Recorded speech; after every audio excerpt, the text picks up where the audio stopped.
मैं मुनीश शर्मा रंगकर्मी। हमारे इस चैनल को बनाने का उद्देश्य है सामाजिक बुराइयों और कुरीतियों के खिलाफ नाटक, पोएम, गीतों और शॉर्ट फिल्म के माध्यम से जागरूकता फैलाना भरा।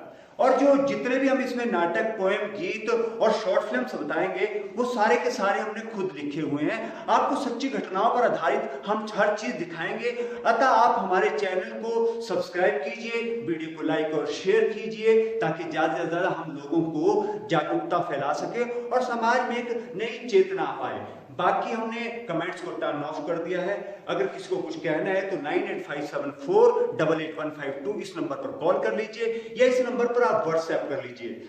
अब आज हम पहला वीडियो बनाएंगे अपना नशे के दुष्परिणाम दिखाता आखिरी पल, जिसमें मेरे साथ दे रहे हैं कैमरा में यश विद्यार्थी और साथ में है प्रशांत म्यूजिक में।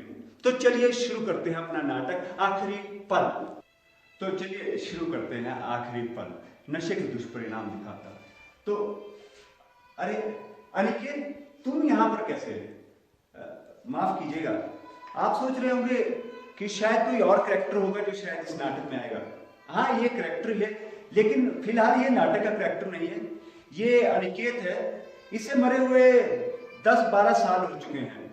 अब ये मुझे कैसे दिखाई देता है या मैं इससे कैसे बात करता हूँ, ये बड़ी लंबी कहानी है। ये बाद में कभी बताऊंगा किसी और वीडियो में। लेकिन फिलहाल जब भी मैं कोई ड्रग्स के ऊपर नाटक करने लगता हूँ तो ये कहीं ना कहीं से प्रकट हो जाता है मेरे आगे और हमेशा मुझसे एक ही बात कहता है कि नाटक की कोई भी कहानी सबसे पहले इसकी ही सुनाई जाए।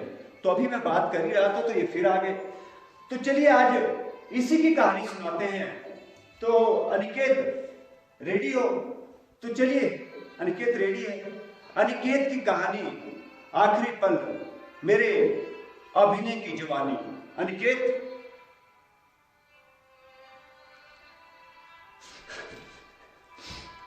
मेरा नाम अनिकेत है। मैं माँ बाप का आप लोगों की तरह ही एक इकलौता बच्चा था। मेरे माँ बाप बहुत अमीर थे, बहुत अमीर, खूब पैसा था। लेकिन रुपया पैसा माँ बाप के पास मैं नहीं था। पर फिर भी मैं कोई नशे नहीं करता था।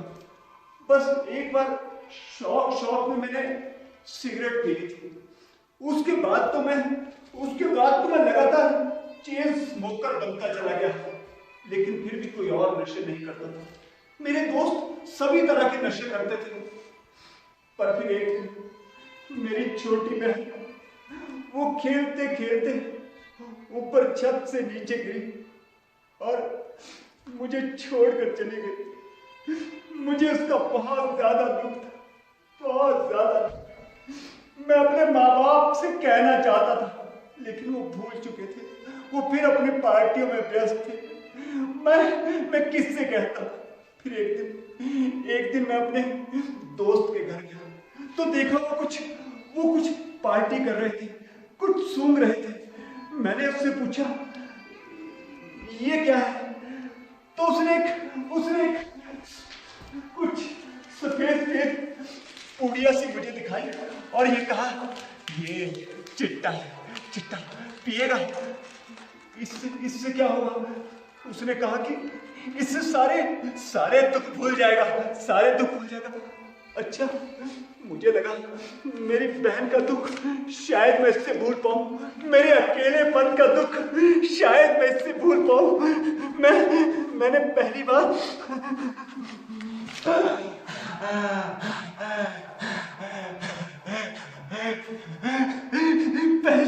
से मेरे अंदर एक उन्माद सा छा गया।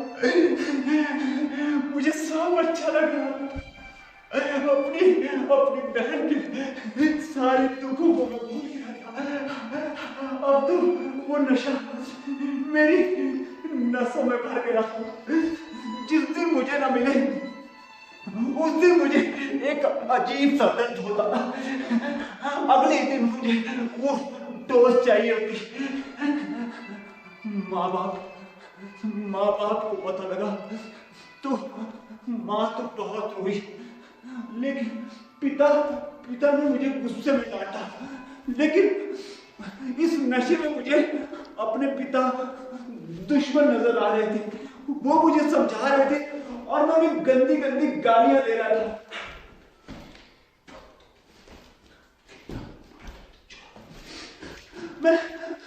मैं अपने आप में नहीं था। मेरे माता पिता ने मेरी पॉकेट मनी बंद कर दी तो मैं क्या करता, मुझे कुछ समझ नहीं आया। अब बिना पैसे के तो ये नशा नहीं मिलता, तो मैंने घर में कुछ नए नशे इजाद किया। मैंने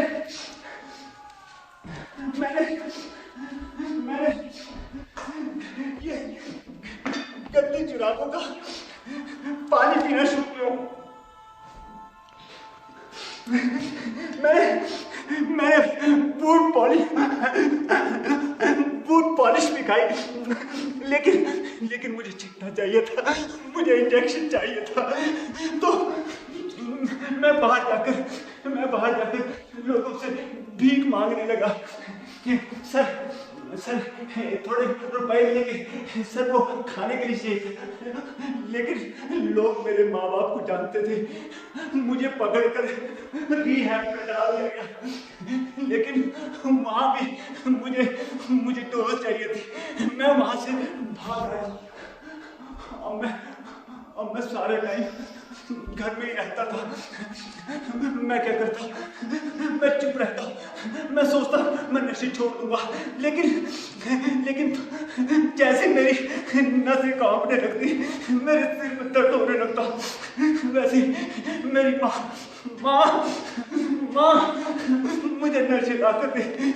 मेरी माँ मुझे नशे ला कर देती। वो अपने गहने बेच कर मेरे लिए नशे ला रही थी। माँ तो आखिर माँ होती है ना, लेकिन मुझे उससे बिल्कुल भी प्यार नहीं था। नशे दे।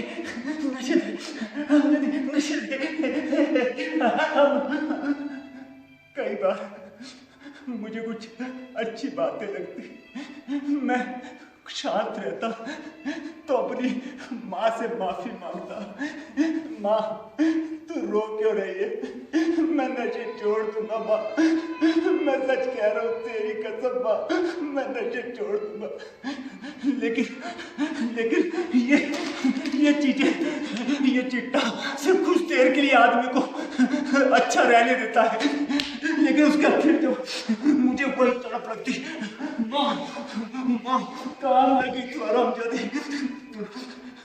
लोगों ने कहा कि मुझे पागल खाने में डाल देना चाहिए, लेकिन जिन माँ बाप ने बच्चे को गोद में खिलाया हो, भला वो अपने बच्चे को कैसे पागल खाने में डाल देते।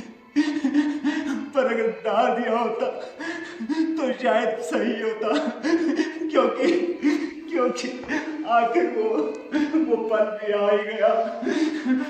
मेरी नसें बहुत तेजी से कांप रही थी, मेरी नसें ब्लॉक हो रही थी, सारा खून मेरी आंखों में आ गया था। मुझे लग रहा था मैं कभी भी मर सकता हूँ, कुछ समझ नहीं आ रहा था। माँ तू कहाँ मर गई? जल्दी नशे लेकर आ। लेकिन माँ क्या करती, माँ के तो सारे गहने बिक चुके थे, पिता का बैंक बैलेंस चिट्टे ने खा लिया था। मैं क्या करता? माँ तू मुझे नशे ला कर दे, तू कुछ नहीं कर सकती। एक काम कर, ये अपना मंगलसूत्र बेच दे। मैं सच कह रहा हूँ, मैं तेरे की कदम खाकर कह रहा हूँ, मैं आगे से नीचे नहीं करूँगा। ये मंगलसूत्र दे देना माँ, एक दूर चाहिए माँ, तू मेरी बात नहीं समझ रही है माँ, ये चाकू देखो, या तो मैं खुद को मारूंगा या तुझे मारूंगा।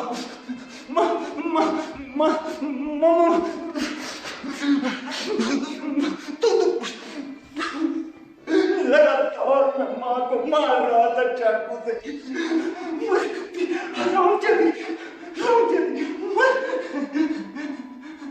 मैंने माँ का मंगलसूत्र लिया और खूब नशे लिए, खूब नशे।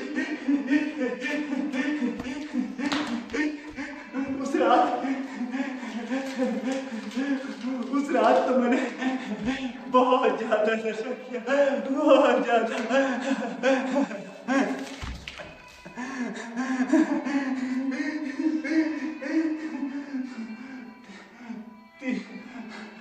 3 दिन बाद मुझे होश आया तो देखा पुलिस वाले खड़े थे। इंस्पेक्टर, वो मेरे पिताजी, वो माँ कहाँ है? ये माँ, ये बुढ़िया कौन मरी है? ये तो माँ,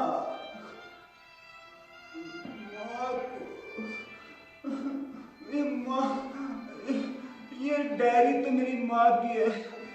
इसमें क्या लिखा है? मेरा सूरज है तू, मेरा चंदा है तू, मेरी आंखों का सारा है तू।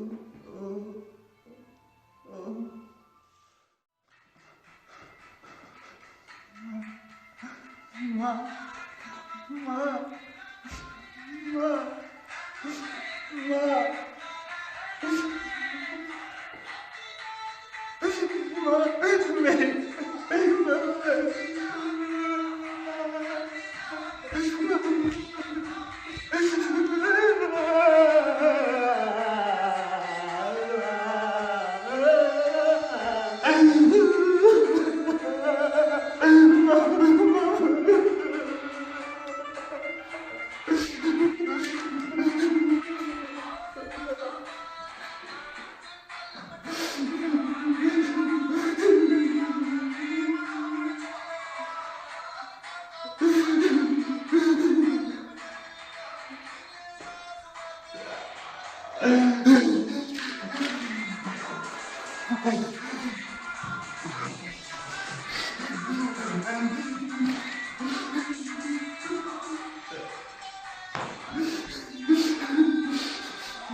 ओह, अनिकेत, तो तुमने अपनी कहानी सुनाई दी, पर देखो मुझे फिर गंदा कर दिया। तो चलिए, खैर, ये था नशे के दुष्परिणाम दिखाता नाटक आखिरी पल। ये है अनिकेत की कहानी, और ये हमारे यहीं का आसपास, कई आपके आसपास भी ऐसे कई अनिकेत होंगे जिन्होंने काफ़ी अपनी ज़िंदगी इसी तरह से ये चिट्टा या फेम, हीरोइन, जितने भी ये नशे हैं, ये कर करके बर्बाद कर दी है। आप लोगों से हाथ जोड़कर विनती है कि जैसे भी अपने बच्चों को इन नशों से दूर कीजिए, और जो बच्चे पढ़ भी गए हैं उन्हें कृपा करके रिहैब सेंटर में भेज दीजिए। वहाँ कुछ नहीं तो थोड़ा तो फर्क पड़ेगा, और शुरू से कंट्रोल कीजिए अपने माँ बाप, भाई बहन, जितने भी आसपास पड़ोस में कुछ ऐसा हो रहा है तो उसे कंट्रोल कीजिए, नहीं तो हमारी जड़ें खत्म हो रही है, हमारा युवा खत्म हो रहा है। बस हम यही बताना चाहते हैं कि उस रास्ते पर आप कभी भी मत जाइएगा जहाँ से वापसी के निशान भी नहीं मिलते। धन्यवाद।